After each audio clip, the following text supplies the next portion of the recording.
Merci de nous rejoindre dans l'entretien d'Africa TV. Aujourd'hui, nous sommes à Cotonou, la capitale économique du Bénin, dans les locaux de la Haute École de Commerce et de Management. Son propriétaire, M. Aké Natondé, ancien ministre de l'Enseignement secondaire du Bénin, ancien ministre des Travaux publics également, député à l'Assemblée nationale du Bénin. Aujourd'hui, il est dans l'étoffe de présidentiable pour le compte des prochaines élections présidentielles au Bénin. M. Aké Natondé, merci de nous recevoir. Merci, tout le plaisir pour moi de vous recevoir ici. Contrairement à plusieurs présidentiables, vous avez déclaré officiellement votre intention de briguer la magistrature suprême, bien entendu avec un projet de société bien peaufiné. Pourquoi avoir décidé d'aller aux élections de 2016? Je vous remercie, monsieur le journaliste. Je suis dans la vie de militant depuis plusieurs années et la Conférence nationale des forces vives de la nation a réveillé chez moi particulièrement le sens du service public, le sens de se mettre ensemble pour travailler au service de la nation.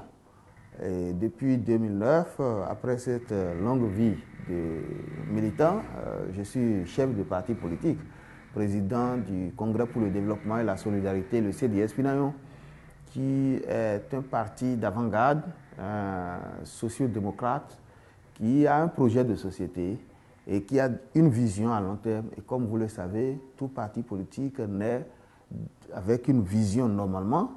Et son objectif, l'objectif du parti politique, c'est de conquérir le pouvoir d'État, de l'exercer dans cette vision qu'il a. Et c'est dans ce sens que le CDS Finayon, avec ses alliés qui sont d'autres partis politiques et d'autres mouvements politiques, ont décidé de me choisir comme candidat au présidentiel de 2016 pour défendre les couleurs de cette coalition à travers un projet de société clair, un projet de société solide, le meilleur pour pouvoir mettre vraiment, comme son nom l'indique, le Bénin sur le bon chemin pour un meilleur lendemain. Monsieur Aké Natondé, vous avez décliné plusieurs réformes dans votre projet de société. C'est des réformes que vous proposez dans le domaine de la jeunesse et de l'emploi. On vous connaît. Votre école a formé plusieurs jeunes et continue d'en former aujourd'hui. À l'endroit de la jeunesse, qu'est-ce que vous proposez dans votre projet de société? Bon, je pense que si vous lisez le projet de société, juste après l'introduction, vous allez tomber sur l'un des programmes phares de ce projet de société que nous avons dénommé programme béninois en mouvement. L'objectif de ce programme, c'est d'amener tout le monde dans la barque, c'est-à-dire de ne laisser personne sur le quai en ce qui concerne les tâches de développement. Donc, naturellement, les femmes, les jeunes, tout le monde doit être amené dans le circuit économique pour produire de la richesse, produire de la valeur ajoutée. Pour ce qui concerne particulièrement la jeunesse, voilà une réserve d'énergie que nous gaspillons parce qu'un jeune qui est au chômage, ça fait une grande perte pour la nation. Il faut revoir notre système de manière à ce que tous les Béninois soient au travail et qu'ils produisent de la richesse pour d'autres pays. Vous savez comment on calcule la richesse d'un pays? C'est le produit intérieur brut.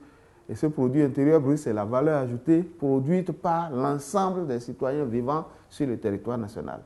Et donc, c'est important pour nous de prendre en compte cette jeunesse-là. Et si vous lisez le projet de société, c'est vrai, il n'y a pas une partie intitulée jeunesse, une partie intitulée vieillesse, mais toutes les thématiques traitées à travers notre projet de société en rapport à la jeunesse. Il y a eu, monsieur le ministre, plusieurs réformes dans ce domaine. Vous avez participé au gouvernement, à plusieurs gouvernements avec le président Boni Yayi. Quelle est la plus-value que vous apportez? Non, je pense que pour ce qui concerne les questions de jeunesse, nous n'avons jamais lésiné, que ce soit en Conseil des ministres ou bien à l'Assemblée nationale. Nous avons comme vision qu'il faut former une jeunesse qui est capable de se prendre en charge, une jeunesse qui est capable de travailler pour l'administration publique, une jeunesse qui est capable de travailler pour les entreprises privées. Si nous arrivons à faire ça, alors nous aurons gagné le combat. Cela veut dire qu'il faut régler la question de l'adéquation formation-emploi, de régler la question des avantages comparatifs de notre pays pour savoir dans quel domaine il faut plus former les jeunes, afin que ceux-ci soient immédiatement employables dès leur sortie de l'université. Et je pense qu'au-delà de tout ça, l'État a son rôle régalien à jouer dans ce domaine en mettant suffisamment de bonnes infrastructures au service du système scolaire, en mettant des curricula, en faisant concevoir des curricula adaptés à ce que nous recherchons sur le marché du travail. Et par rapport à ça, les luttes continuent. Et nous, dans notre projet de société, nous sommes engagés dans ce sens-là. Vous imaginez aujourd'hui, on fait l'approche par compétences pour développer l'autonomie de l'apprenant à l'université. Nous sommes dans le système LMD, licence, master, doctorat, mais malheureusement, les conditions ne permettent pas vraiment de pouvoir mettre en application ces systèmes-là qui sont quand même importants pour atteindre l'objectif de développer l'employabilité de l'apprenant. En matière d'infrastructures, c'est insuffisant dans nos universités publiques surtout. Voilà des universités publiques dépourvues en matériel informatique, pas de connexion Internet sur les campus. Eh bien, tout ça, ça complique la tâche à l'apprenant. Et donc, je pense que nous, à travers notre projet de société, il est prévu que, évidemment, l'éducation doit être le socle qui permet de produire l'homme nouveau capable de faire face aux tâches de développement comme cela se doit. La jeunesse, c'est aussi le sport, c'est la culture et toutes ces thématiques, nous les avons abordées avec une vision claire qui permettent vraiment de faire avancer notre pays sur le chemin. Vous avez proposé des piliers pour régler le problème de l'inadéquation entre la formation et l'emploi dans votre projet de société. L'avenir de la jeunesse vous préoccupe. Récemment, on vous a suivi à l'Assemblée nationale. Vous avez défendu, vous avez pesé de tout votre poids dans la balance parlementaire pour que la dernière réforme de la fonction publique qui voulait écarter la jeunesse dans cette réforme. De quoi il s'agit concrètement? Merci, monsieur le journaliste. Je crois que c'est la victoire de toute la jeunesse et de tout le peuple. Parce qu'aucun peuple ne peut accepter que sa jeunesse soit marginalisée, que sa jeunesse soit sacrifiée. Voilà une loi qui disait que, bon, même après 30 ans de service, les gens pouvaient continuer à travailler même jusqu'à l'âge de 60 ans. Donc, certains d'entre eux qui sont entrés dans la fonction publique à 18 ans pourraient banalement y rester pendant 42 ans. Pendant ce temps, nous disons que nous avons le problème du sous-emploi des jeunes. Et nous avons trouvé que la solidarité nationale veut que l'on puisse quand même permettre à ceux qui ont fait 30 ans dans la fonction publique de faire valoir leur droit à la retraite afin de permettre d'autres recrutements, surtout qu'on sait qu'un agent qui va à la retraite permet souvent de recruter 3 à 4 nouveaux jeunes en matière de masse salariale. Eh bien, je remercie au passage tous les collègues députés qui ont compris la justesse de ce combat, parce que ce n'est pas facile de revenir sur quelque chose qu'on a soi-même voté. L'Assemblée nationale, à la fin de la 6e législature, avait déjà voté la loi qui, dans cette disposition-là, sacrifiait la jeunesse, parce que le critère des 30 ans de service avait été sauté, mais avec cette deuxième lecture demandée par le gouvernement, que nous avons appuyé d'ailleurs, le combat que nous avons ouvert a porté ses fruits, puisque tous les collègues ont compris qu'il fallait revenir sur la décision. La loi avait été votée le 2 avril par unanimité, à l'unanimité pratiquement des députés présents, et aujourd'hui, elle est encore corrigée à l'unanimité des députés. C'est pour ça qu'il y a un consentement à la base. Voilà, il y a vraiment, tout le monde a compris le sens du combat. Et contrairement à ce que certains pensent, je n'en fais pas une victoire personnelle, c'est une victoire du peuple, puisque moi, je ne suis qu'un représentant du peuple. Et quel est l'écho que vous avez reçu de cette jeunesse que vous avez Non, je pense que l'écho a été très favorable et toute la jeunesse est mobilisée derrière nous pour de plus belles victoires. Et plus loin, c'est vrai qu'on vous accuse d'avoir pris ces différentes initiatives à des fins électoralistes. Récemment encore, vous avez introduit sur la table de vos collègues une proposition de loi visant à réglementer le secteur immobilier, notamment le loyer en République du Bénin. Oui, on ne peut rien faire sans critique. Et puis les critiques sont constructives. Moi, je ne suis pas là pour me défendre. Mais pour ce qui concerne la première loi dont nous venons de parler, sachez que le projet a été introduit par le gouvernement depuis 2012. Et depuis 2012, quand j'étais député à l'Assemblée de la 6e législature, je me battais contre ce projet de loi. Et c'est maintenant, peut-être à la veille des élections, que nous avons fini par avoir la victoire. Celui qui ne connaît pas l'histoire peut penser que c'est à cause de l'approche des élections que nous avons fait cette bataille. Ce n'est pas vrai. En ce qui concerne la deuxième proposition de loi dont vous parlez concernant le loyer, voilà un problème hautement social. Parce que pour moi, le logement a un caractère plus social qu'économique. L'habitation humaine, parce que chaque citoyen a droit à un logement, à un toit.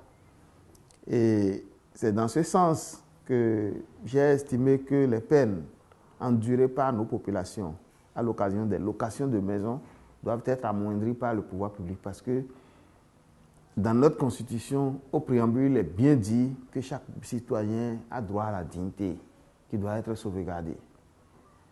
Mais aujourd'hui, il y a une grande spéculation dans le secteur de l'immobilier chez nous. Pour louer une maison, on va jusqu'à vous demander des cautions qui vont de 6 mois à 12 mois, voire 2 ans de loyer. C'est un peu comme si le propriétaire veut se rembourser sa maison en une fois, ce qui est impossible. Imaginez un jeune qui quitte ses parents, qui vient d'un village, qui doit venir louer à Cotonou et on lui demande 2 ans de loyer. Ce n'est pas chose facile. Dans d'autres pays, ce secteur a été réglementé et j'ai estimé que mon pays aussi a droit à ça. Que les citoyens béninois, mes concitoyennes ont droit à une réforme qui les protège contre la spéculation dans ce domaine.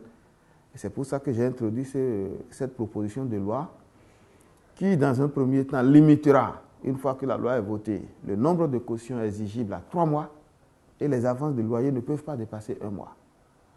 Et là aussi, on a prévu dans cette proposition de loi que les augmentations de loyer ne puissent pas intervenir avant 3 ans. Donc, on ne peut pas augmenter chaque année le loyer ou chaque mois le loyer comme cela se fait actuellement. Oui, allez-y. Oui, et cette augmentation, après 3 ans, ne saurait dépasser 9%. En tout cas, nous allons discuter avec les députés pour voir s'il faut ramener encore à moins de 9%. Mais 9% en 3 ans, ça fait en moyenne 3% par an. Mais l'augmentation ne peut être annuelle. L'autre chose, j'ai protégé aussi le propriétaire. Parce que, à ce niveau, nous avons mis dans la proposition de loi que tout locataire qui aurait cumulé 2 mois d'arriérés de loyer peut être viré de la maison sans autre formalité. Mais pour éviter aussi la spéculation sur le prix des loyers, on a encadré en donnant consigne au gouvernement, en laissant la marge au gouvernement de signer un décret qui prendra en compte les prix des maisons par mètre carré en fonction de la situation de l'immeuble. La situation géographique, situation technique, le standing et tout ça, le gouvernement doit pouvoir fixer un peu les règles dans ce domaine-là pour éviter le caractère hautement farfelu, comme je l'ai dit, ou hautement inapproprié de cette spéculation que l'on constate dans le domaine de l'immobilier dans notre pays. Monsieur le ministre, au Sénégal notamment, cette réglementation est en cours actuellement, mais il y a des travaux qui ont précédé le vote de la loi à l'Assemblée nationale sénégalaise. Pourquoi vous n'avez pas associé les acteurs dans un premier temps pour faire des travaux préliminaires avant d'introduire cette proposition? Le législateur l'a prévu ainsi pour permettre d'aller vite. Quand c'est le gouvernement, vous comprenez bien que ça met des années, mais quand c'est un député, ça peut se faire cash. Et je pense que les problèmes qui se posent sont des problèmes énormes. Il faut aller vite. Et une fois notre proposition introduite à l'Assemblée, sur la table de l'Assemblée, elle a été affectée à la commission des lois qui doit faire tout le reste du travail. La commission peut même décider d'organiser des séminaires avec le secteur. L'Assemblée a l'obligation de financer toutes ces activités-là avec les acteurs de la filière et tout, pour pouvoir prendre les décisions les plus justes. Parce que tout en protégeant le locataire, on protégera aussi le propriétaire qui a investi pour avoir son immeuble. Monsieur le ministre, pourquoi la jeunesse béninoise doit vous faire confiance en 2016? Non, c'est simple. Moi, je suis un acteur de la jeunesse. Je vis au cœur de la jeunesse. Toute ma vie a été consacrée à cette jeunesse. Et je ne suis pas vieux non plus. Donc, je pense qu'avec moi, la jeunesse est à la maison, au bon endroit. Pour être élu président, il faut avoir des voix sur l'ensemble du territoire national. Quels sont les alliés politiques sur lesquels vous comptez pour faire?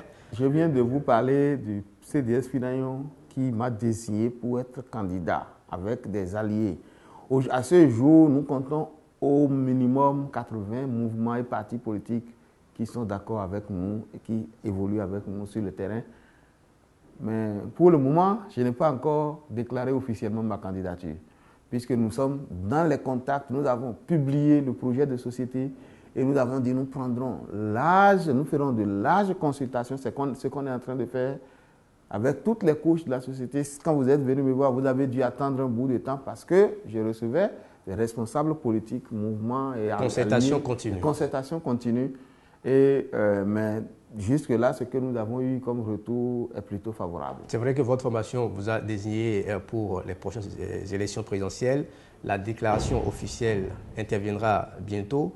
Mais si à un moment donné, le président de la République vous fait appel pour vous positionner en tant que candidat des forces pour un Bénin émergent, accepteriez-vous porter cette bannière-là pour les élections? Non, je pense que de toutes les façons, nous avons, avec le CDS Finayon, on a pris des décisions et on est à moins de 6 mois de l'élection aujourd'hui. Toute une stratégie a été bâtie déjà par des personnes bien averties dans ce domaine pour aller à cette bataille électorale.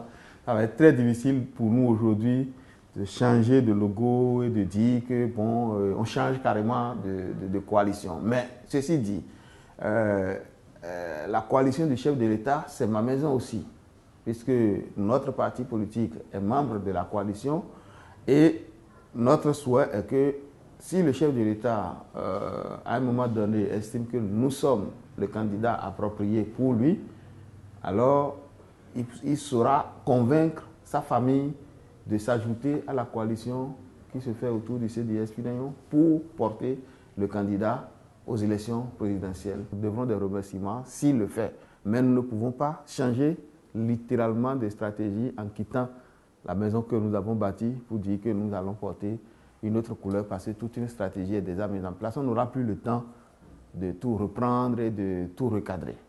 Donc aujourd'hui, si nous sommes là, nous sommes ouverts. Nous n'avons pas voulu être le candidat d'un clan contre un autre. De toutes les façons, quand on va à l'école, quand on va à l'église, et opposants et mouvanciers, on se retrouve toujours. Donc nous sommes une force de rassemblement où les jeunes de l'Est comme de l'Ouest, du Nord comme du Sud, de gauche comme de droite, viennent pour pouvoir s'exprimer politiquement et faire valoir leur vision politique. Justement, en attendant la déclaration officielle du candidat officiel que vous serez dans quelques jours, Monsieur le ministre, regardez droit dans cette caméra et dites quelque chose pour la jeunesse, cette jeunesse-là qui attend votre déclaration officielle. Bien. Mes chers concitoyennes et concitoyens, chers jeunes et femmes, je voudrais vous rassurer que notre intention en entrant dans la vie publique de notre pays, c'est de tout mettre en œuvre pour améliorer le quotidien de notre peuple. Et le projet de société, le chemin du Bénin que nous avons bâti, nous sommes convaincus qu'il est le meilleur pour notre pays.